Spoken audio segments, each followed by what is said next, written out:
मानव को संसार में मिलते नाना भोग, सबसे पहला सुख है रहना सदा निरोग। रहना सदा निरोग नहीं रोगों में फंसना, भाग्य उसी के लिखा सदा जीवन में हंसना।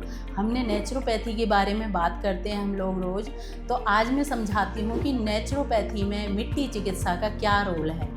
तो नेचुरोपैथी में हम लोग मिट्टी, पानी, धूप, हवा, पृथ्वी, आकाश, इनसे हम ट्रीटमेंट करते हैं। तो हम सबसे पहला जानते हैं कि मिट्टी चिकित्सा का क्या रोल है। तो उसमें हम क्या करते हैं कि पेट के ऊपर मिट्टी की पट्टी लगाते हैं और माथे के ऊपर पट्टी लगाते हैं। तो उससे क्या होता है कि हमारे अंदर की गंदगी, जैसे मिट्टी में गुरुत्वाकर्षण शक्ति है जो हमारे टॉक्सिन्स को अपनी तरफ खींच देती है। अगर हम मिट्टी की पट्टी 1 घंटा अपने पेट पर रखते हैं तो हमारी जो कॉलन है जिसमें मल चिपका होता है उसे वो छोड़ देती है, और फिर हम उसके बाद उसमें एनीमा दे करके और उस गंदगी को साफ कर देते हैं। तो मिट्टी माथे के ऊपर हम लगाते हैं जिससे कि हमें रिलैक्सेशन बढ़ती है। किसी भी तरह की माइग्रेन की प्रॉब्लम हो, तनाव रहता हो, इरिटेशन होती हो, गुस्सा होता हो, तो उसमें ये काम आता है माथे की पट्टी।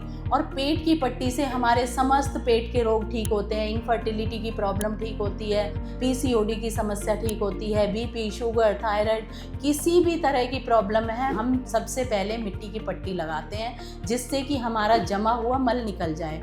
जब हमारा जमा हुआ मल निकल जाता है फिर हम तैयार हो जाते हैं और क्रियाओं के लिए। तो ये सबसे ज़्यादा ज़रूरी है नेचुरोपैथी में मिट्टी चिकित्सा। तो हम लोग तो यही कहते हैं कि मिट्टी के संसर्ग में से है सब तत्वों का मेल, मिट्टी से ही रचा हुआ है इस जगत का खेल। तो हम ये मिट्टी चिकित्सा करके लोगों को ठीक करते हैं।